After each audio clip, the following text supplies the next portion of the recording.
All right, we're going to try this stool to see if I don't fall off. There we go. Yeah, no kidding, right?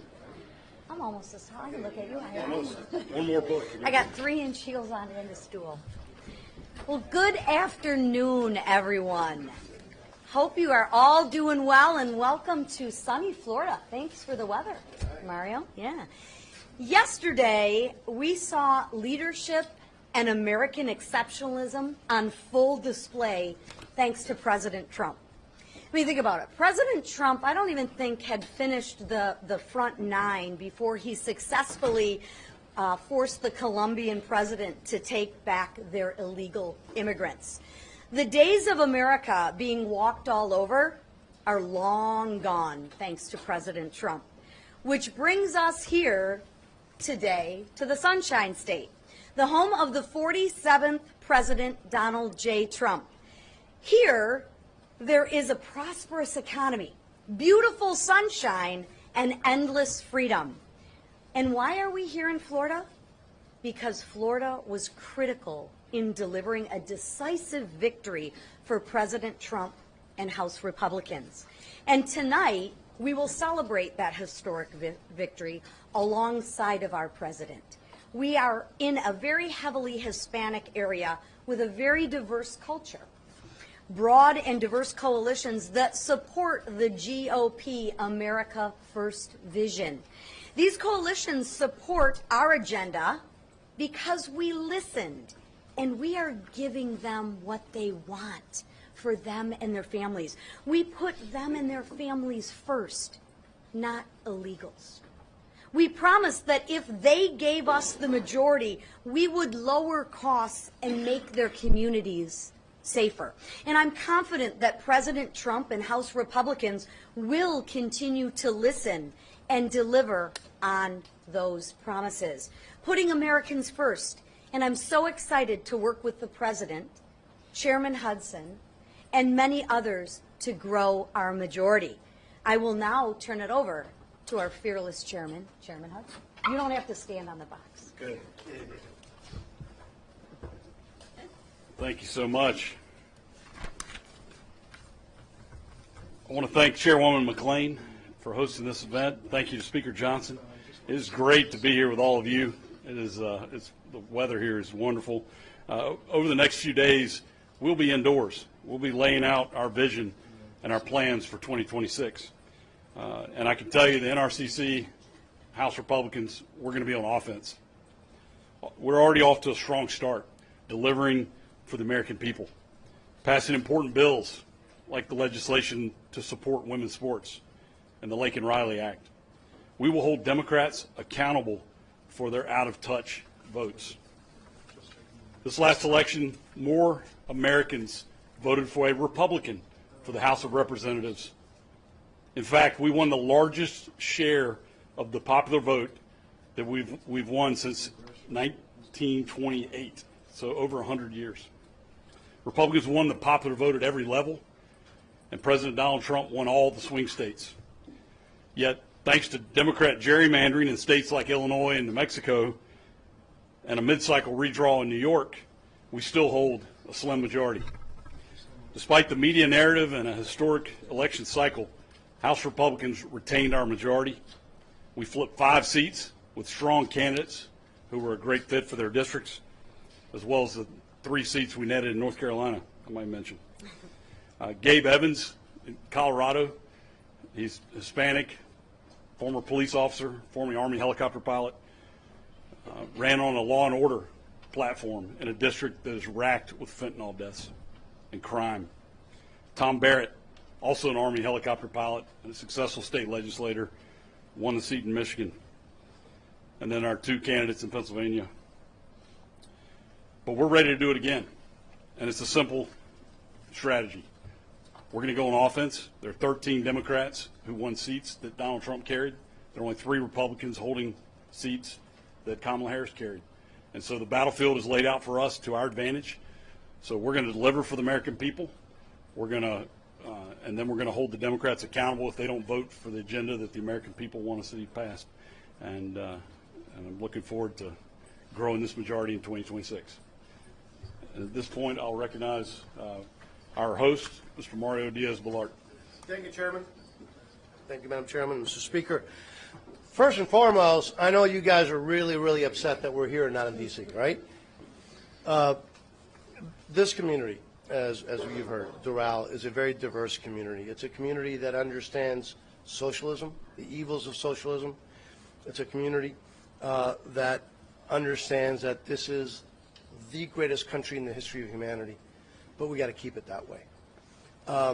And what we've seen in Florida is a transformation of Hispanics, non-Hispanics, everybody in this state realizing what now I think most of America has realized, that the politics of the left have been destructive, that the politics of the Democrats do not work, that they bring disaster, they bring poverty, they bring insecurity, and they don't bring prosperity. And so Florida, I think, and South Florida is a great example of that. And let me just, take you back a few years. I don't want to age myself.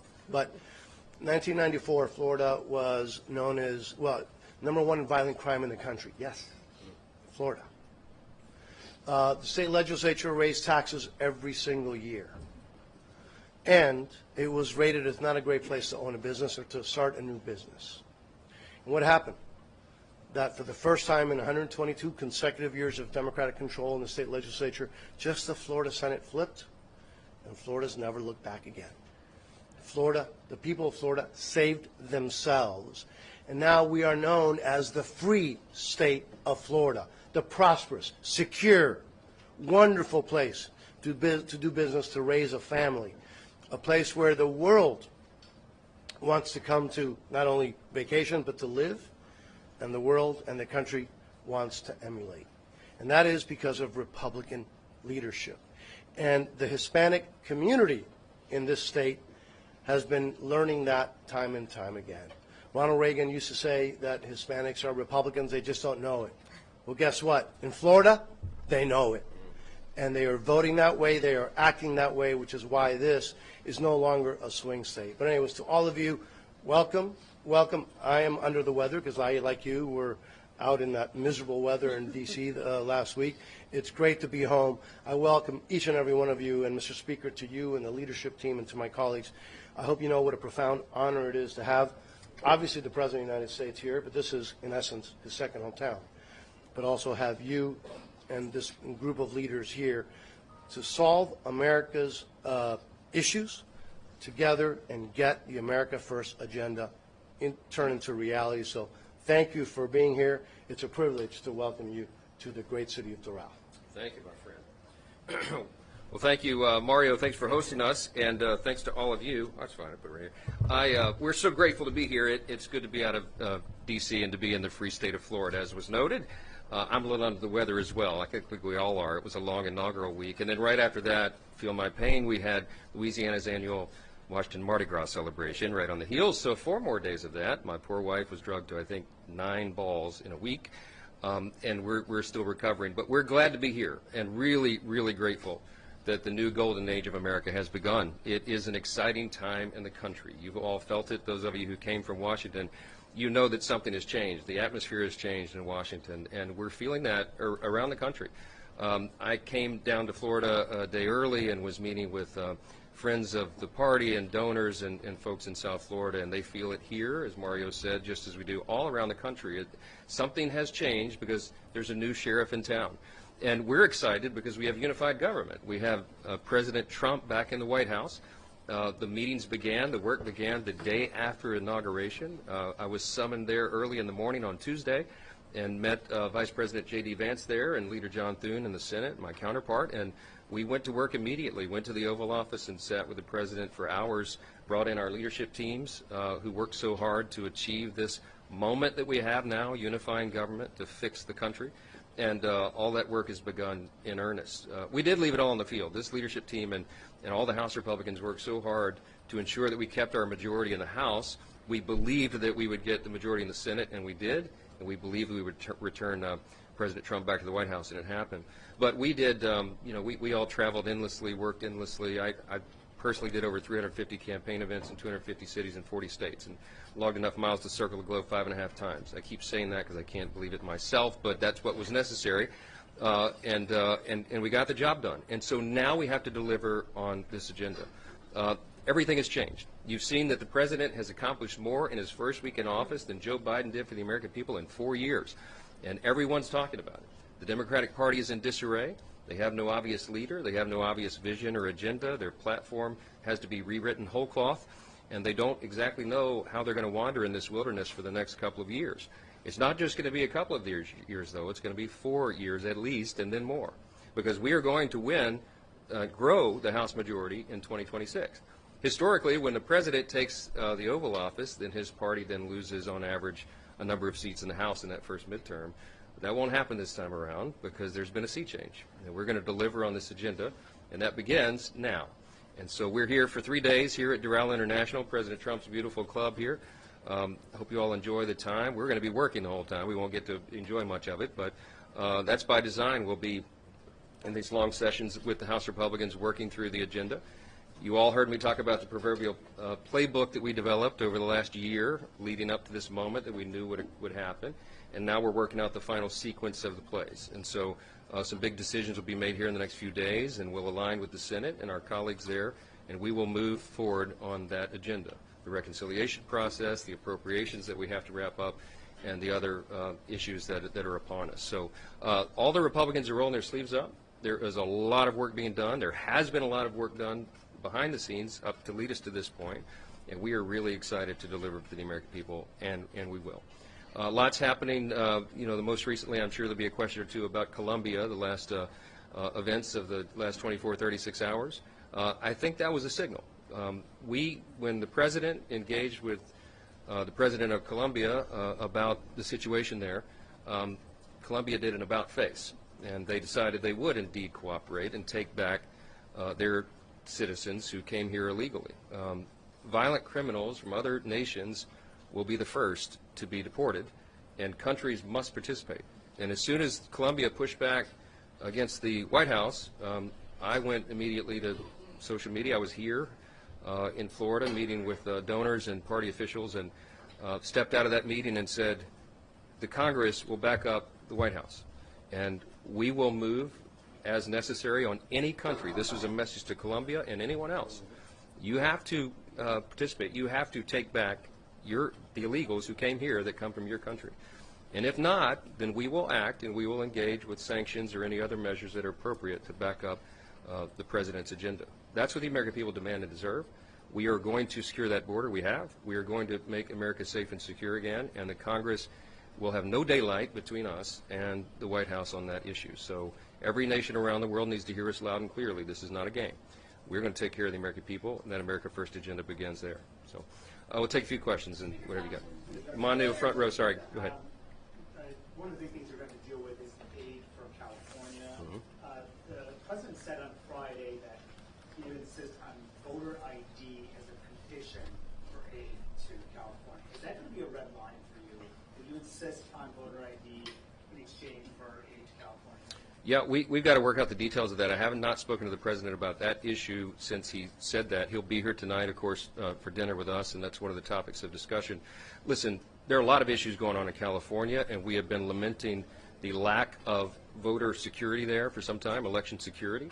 We were deeply concerned about it in this last election cycle, and we saw 3 of our seats, frankly, slip away from us in the weeks that it took to continue counting ballots in California when seemingly every other state and nation in America can get it done.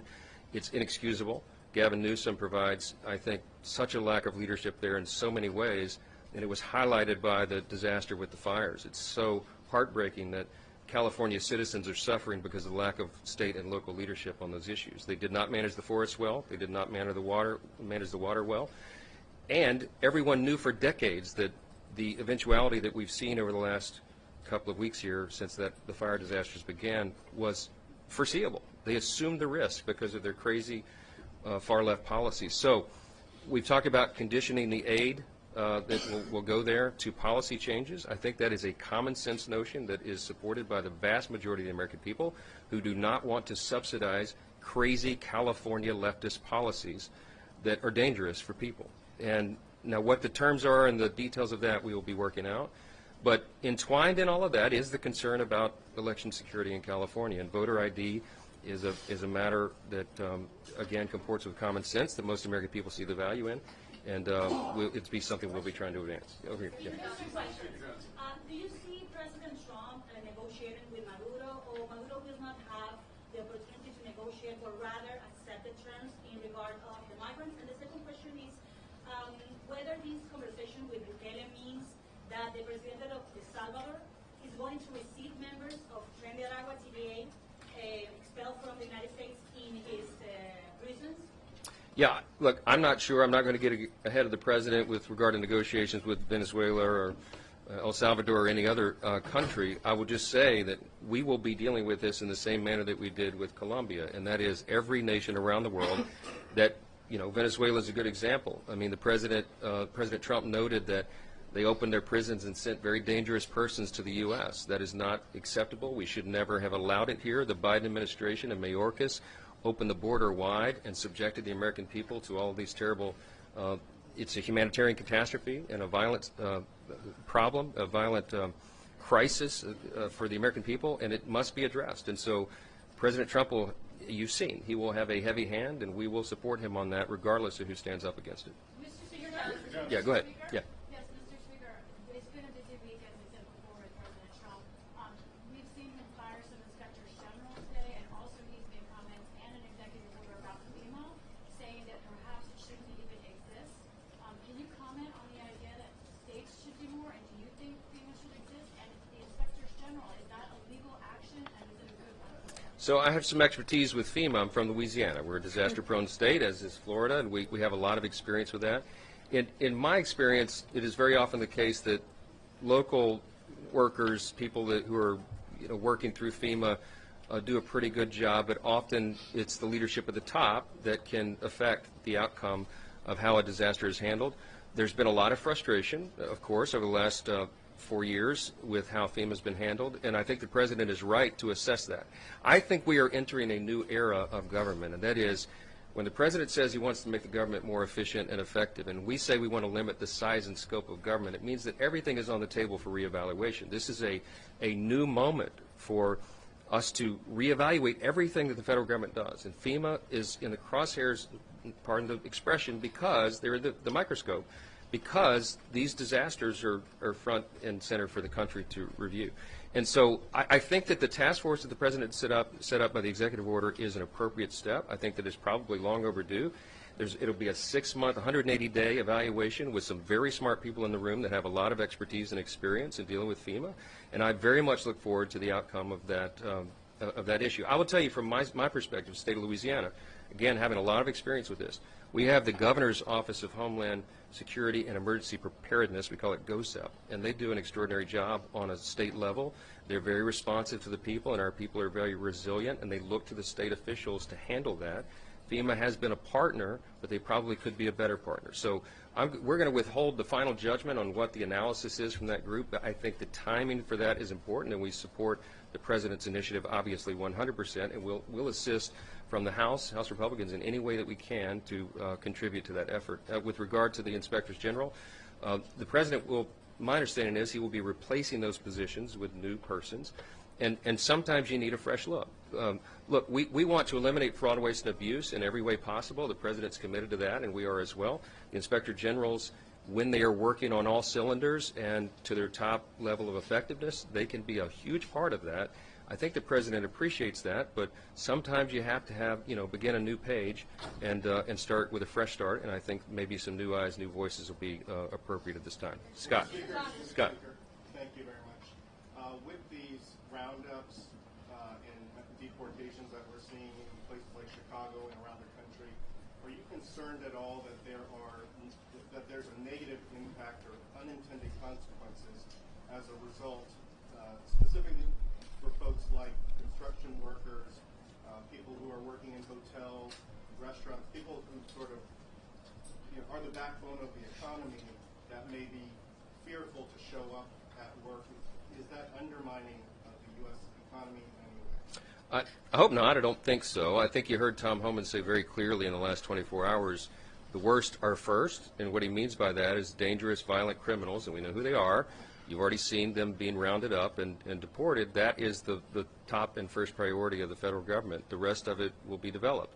I'm glad that we have a new Secretary of Homeland Security. I think Kristi Noem will do an extraordinary job in that position, and all the people that are being lined up have a very sober mind about this. They're very clear-eyed about what is required, what the American people demand and deserve, and frankly what they voted for in the election. They gave President Donald Trump a mandate to fix this problem. And no matter where I went around the country, border ranked in the top 1 or 2 issues everywhere, blue states, red state, everywhere in between.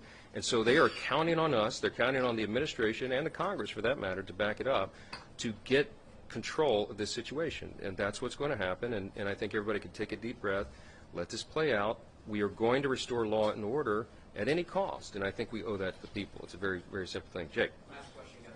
Is it still your goal to have a budget through both chambers by February 24th? Yes. When we get back, the Budget Committee will be marking up, first week of February is the plan, marking up the budget to set the resolution to begin and unlock and open the reconciliation process. That will be where the lion's share of these campaign promises that we made are fulfilled. And that's what all the hard work here is in the rooms, all of us negotiating and coming to consensus with one another on the terms of that, why that's so important. We will get all the Republicans together on the consensus, and we will put forward that bill that will check those boxes and make sure we're doing right by the American people. The President's already begun. I mean, I just made a list this morning. Everything he started in the first 7 days, he's already securing our borders, removing dangerous illegal aliens, standing up to terrorists, bringing back the economy, unleashing American energy, putting an end to the DEI and gender ideology madness. That's in 7 days. We're just getting started. And you're going to see so much of this codified in our legislative agenda, and we'll get the appropriations going, we'll get the reconciliation going. It's going to be a very busy first 100 days. So you're all going to have to work as hard as we do. So I'm glad you're here. Last one, Olivia, go ahead.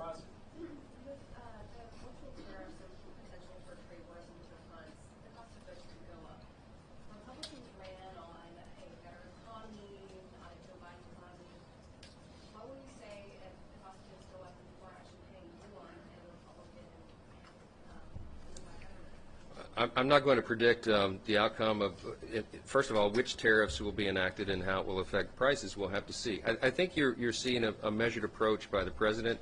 Tariffs clearly is going to be a part of the policy agenda from the White House. All of that, he's said to us, will be in the executive branch and not the legislative branch, so they'll have unilateral authority over it. But I think he's going to be wise in how he does that. I don't think you'll see across-the-board tariffs in whole countries or whole industries. I don't believe that's what will happen. I think he's going to deal with the unfairness that we see out on the world stage. China, for example, is a terrible trading partner. They abuse the system. They steal our intellectual property. They're now trying to get a leg up on us on AI, as you've seen the last day or so. It's a serious threat to us and to our economy and our security in every way, and so the President takes that seriously, and I think that he will deal with that in an appropriate manner. Look, we're free trade advocates. But as the President often reminds all of us, it has to be free and fair trade, and we simply don't have that with some of the people, allies and adversaries around the world. So President Trump will be the great equalizer on that. We look forward to it. Thank you all for being here. We'll be talking with you next couple of days. Sorry, can you give us an opinion lastly on Gustavo Petro and what's going to happen with the flights, if they abide or not, if the Colombian government abides or not? You want to address that? Okay. Well, listen, he did an about-face very quick-like, and that was appropriate. And if he wants to send his own presidential plane to pick up his folks, we welcome that. It saves American taxpayers money. I think that's a great thing. And, I think other foreign leaders should take his cue and send their presidential planes and pick up their folks who don't belong here. We are happy to send them back. So I think it's a good trend. Thank you. Good to see you all.